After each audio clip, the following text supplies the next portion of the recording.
म्हणून स्वामी समर्थ पुण्यात आले आणि 3 दिवस राहिले सुद्धा.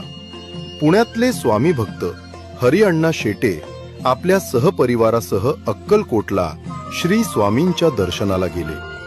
हरिअण्णा शेटे यांना बघताच स्वामींचा राग अनावर आला. आपल्या पायातल्या चपला फेकून मारत स्वामी म्हणाले, इथून पुढे इथं येत जाऊ नकोस. अरे, त्या म्हातारीला ह्या वयामध्ये इतका प्रवास करवतोस, लाज नाही वाटत? अण्णा म्हणाले, अहो स्वामी, आम्ही अक्कलकोटला निघणार ह्या गोष्टीची भनक लागताच ती बैलगाडीमध्ये जाऊन बसते. यावर स्वामी शांत होत म्हणाले, आता त्याची गरज नाही.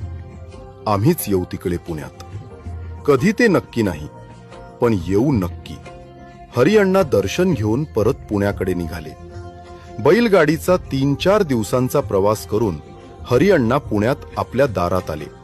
बघतात तर काय, समोर साक्षात श्री स्वामी समर्थ आधीच येऊन ध्यानस्थ बसलेले होते. सगळ्या परिसरात एकच आनंद झाला. हरिअण्णा शेटे यांच्या घरी स्वामी 3 दिवस राहिले. जाताना म्हणाले, आता म्हातारीला त्रास देत अक्कलकोटला आणू नकोस. ह्या पादुका घे आणि यांचीच सेवा कर. आजही पुण्यातल्या लोकांना ही गोष्टच माहिती नाही